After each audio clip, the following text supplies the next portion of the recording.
The Amhara people do not have trust in in Prime Minister Abiy Ahmed Ali. The purpose is really to disarm and dissolve, and the purpose behind it is to render Amhara people defenseless again, and also allow the re-annexation of ancestral Amhara lands back into the TPLF. Ethiopian Prime Minister Abiy Ahmed challenged dozens of his country's disgruntled elite soldiers to 10 press-ups for storming his office with weapons. These soldiers had marched to Abiy's office in Addis Ababa to demand a pay raise. The troops belonged to units deployed last month to repress violence on the streets of Addis Ababa. Abiy's chief of staff, Fitso Marega, later indicated that he listened carefully to the servicemen's claims, but reprimanded them for the poor procedure used to express them.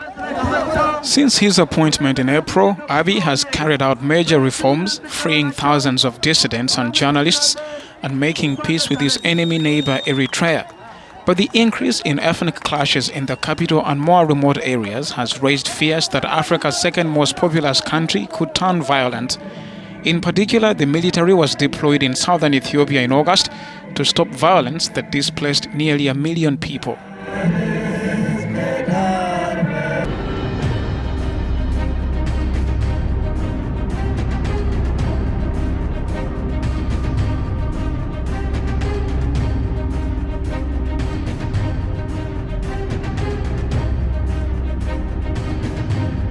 ሰላም ጤና ይስጥልን ውድ የለዛ ቲቪ ቤተሰቦች በያላችሁበት የዓለም ዳርቻ ሰላማችሁ እንዲበዛ እየተመኘን ለቻናሉ አዲስ ከሆናችሁ ቻናሉን ሰብስክራይብ፣ ቪዲዮውን ላይክ እና ሼር በማድረግ ቤተሰብ እንድትሆኑ በአክብሮት እየጋበዝን አሁን በቀጥታ ወደ ዕለቱ መረጃዎች አመራን።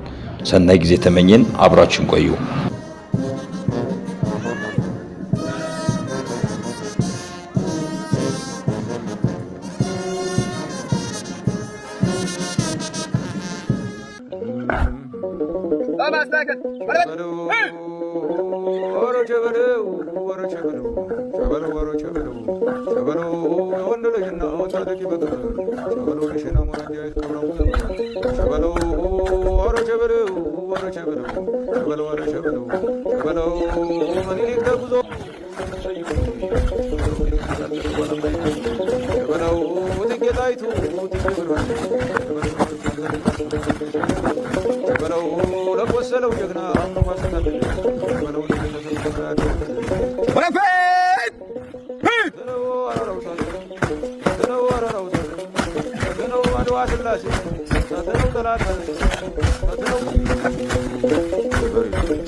አመሰግናለሁ። በዚህ ጦርነት ይቆም፣ ግፋዊ አገዛዝ ያብቃ፣ ሰላም ይምጣ በሚል መሪ ቃል በበይነ መረብ በሚካሄደው የተቃውሞ ትዕይንተ ህዝብ ላይ በመገኘት መልእክት እንዳስተላለፍ እድሉን ላመቻቻችሁ የዚህ ፕሮግራም አስተባባሪዎች ምስጋናዬን አቀርባለሁ። በዚህ የተቃውሞ ትዕይንተ ህዝብ የማስተላልፈው መልእክት የግሌ እንጂ የሆነ ድርጅት ወይም ስብስብ አለመሆኑን አስቀድሜ መግለጽ እወዳለሁ።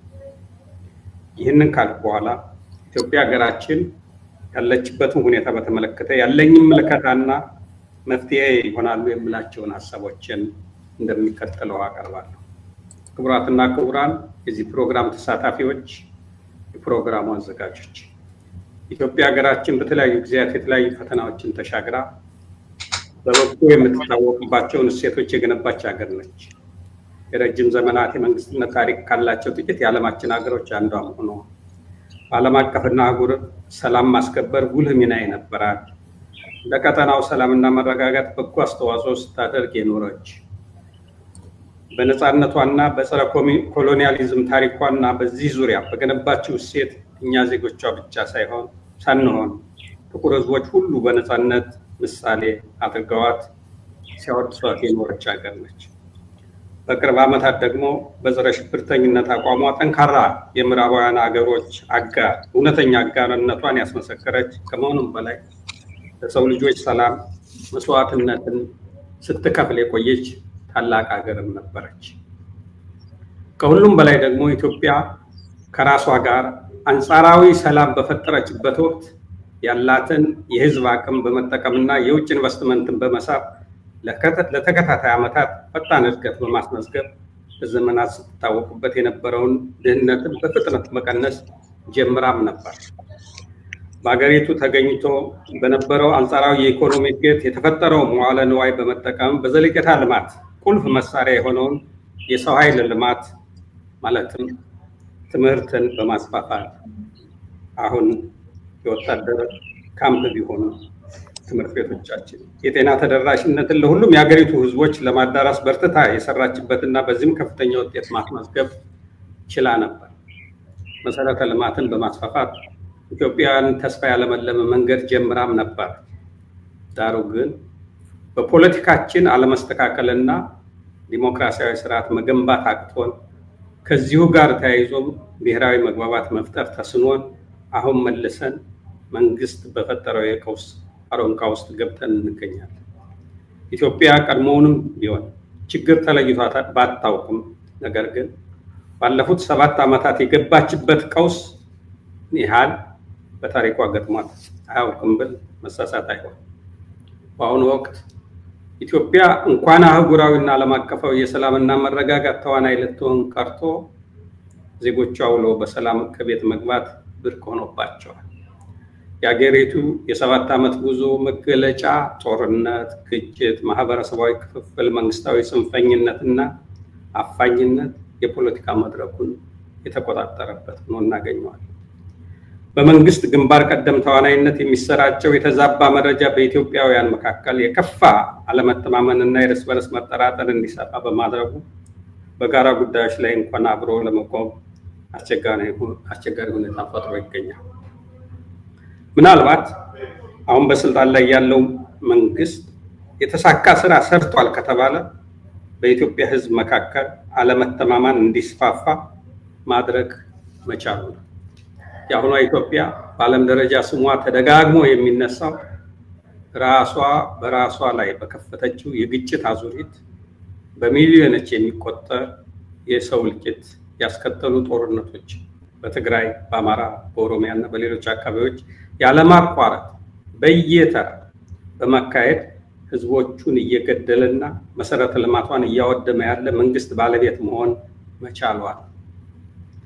የከፋ የሰብአዊ መብት ረገጣ የሚካሄድባት፣ በገፍ ዜጎቿን የምታስር፣ ሚሊዮኖችን ከቤት ንብረታቸው የምታፈናቅል መንግስት ሆን ብሎ የአምራች ኃይሎች ማለትም የአርሶ አደሮችን፣ ባለ ኢንዱስትሪዎችን እና ነጋዴዎችን ተረጋግተው ስራቸውን እንዳያከናውኑ በማዋከብና እረፍት በመንሳት የምርት ማሳደጊያ ግብዓቶች አቅርቦትን በማስተጓጎል ድህነት በፍጥነት እንዲሰፋ፣ የኑሮ ውድነት እንዲባባስ፣ የስራ አጥነት ችግር ለመፍታት አስቸጋሪ በሆነ ደረጃ እንዲወሳሰብ የሆነባት ሀገር ናት። ዜጎቿ ተስፋ ቆርጠው ስደትን እንደ አማራጭ በመመልከት በገፍ ሀገራቸውን ጥለው የሚሰደዱባት ሀገር መሆኗል። እንዲሁም የቀጠናው የሰላምና መረጋጋት ምሰሶና ሰላም በማስከበር ንቁ ተሳታፊ የነበረችው ሀገር አሁን የቀጠናው የቀውስና አለመረጋጋት ምንጭ ሆና ትገኛለች። በአሁኑ ወቅት ኢትዮጵያ ከራሷ ጋር ተጣልታ በየቀኑ ዜጎቿ በጦርነት የሚሞቱባት፣ በሚሊዮኖች የሚፈናቀሉባትና የሚራቡባት፣ እያንዳንዱ ግለሰብ ሆነ ማህበረሰብ በሰላም እጦት ወጥቶ መግባት ብርቅ መሆኑ ብቻ አይደለም።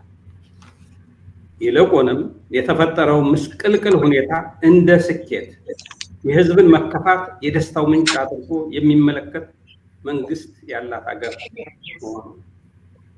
በዚህም የተነሳ በስልጣን ላይ ያለው አገዛዝ በኢትዮጵያውያን የተሰለቸ የተጠላና በዓለም አቀፍ ማህበረሰቡም ጭምር የማይታመንና የተናቀ በሆነበት ወቅት ላይ እንገኛለን።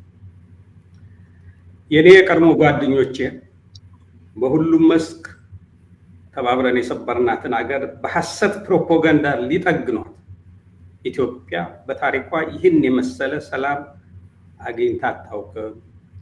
በድህነትና ስራ አጥነት ምስቅልቅል ባለ ሁኔታ ውስጥ ህዝቧ በመከራ እየማቀቀ የሚኖርባትን ሀገር እርገቷ ታምር ነው ወይም መራክል ነው ይሉታል።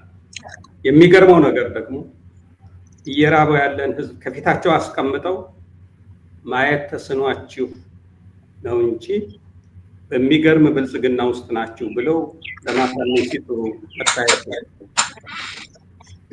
የሀገር ክብር መገለጫ ተደርገው የሚቆጠሩትን እንደ መከላከያ የመሰሉ ተቋማትን አዋርደው ወደ ሚሊሻነት ቀይረው ከወገኑ ጋር እያዳሙ ይህን የመሰለ መከላከያ ሰራዊት አገሪቱ ኑሯት አያውቅም ብለው ሊያሳምኑ ሲሞክሩና በተቆጣጠሯቸው ሚዲያዎች ሲያስተጋቡ ማየት የሚገርም ነገር ነው። እርግጥ ነው አገዛዙ የፈጠራቸው በጣም ጥቂት የተመቻቸው ሰዎች መኖራቸው አይካድም። ሲሰሩ ሳናያቸው በድንገት ቢሊዮነር የሆኑ የዚህ አዲስ ገዢ መደብ አባላትና በዙሪያው የተሰባሰቡ ጥገኞች መኖራቸው የታወቀ።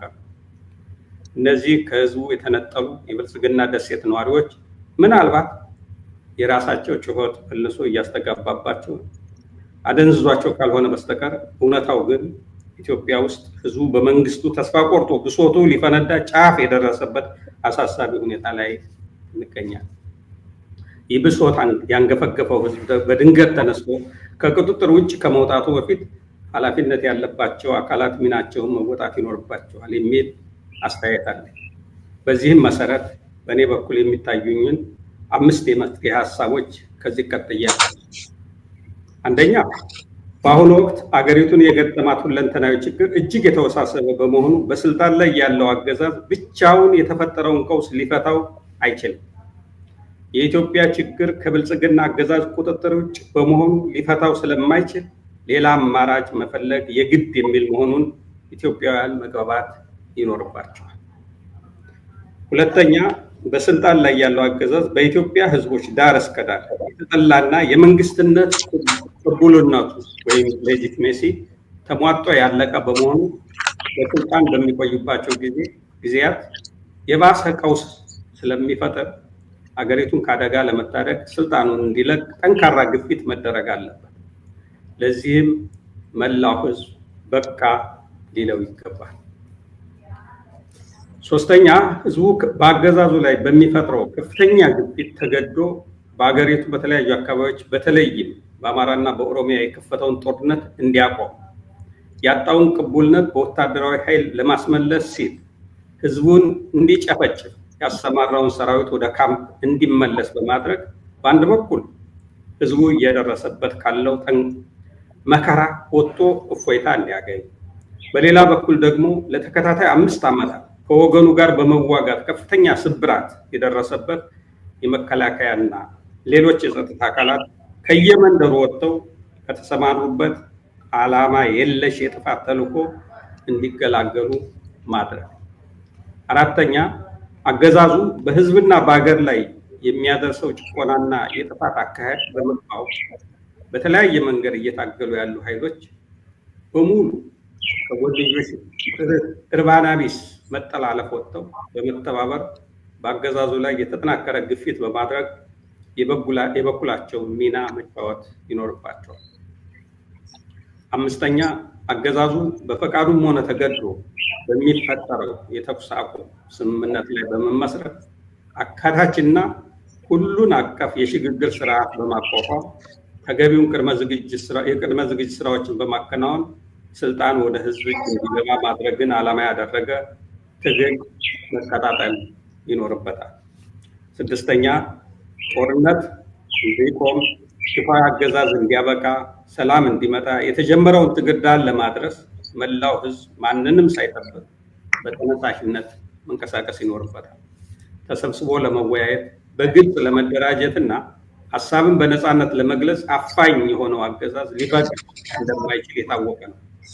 በመሆኑ ማህበራዊ ሚዲያዎችን ጨምሮ ሌሎች ዘመኑ ያፈራቸውን የኮሚኒኬሽን ፕላትፎርሞችን በመጠቀም ውይይቶችን በማካሄድ ያገዛዙን አፈና በመቋቋምና ለድል የሚያበቃ እንቅስቃሴ ማድረግ የሚሉ ሐሳቦችን አቀርባለሁ። አፈና ይቁም፣ ጦርነት ይቁም፣ የግፍ አገዛዝ ያብቃ፣ ሰላም ይምጣ። አመሰግናለሁ።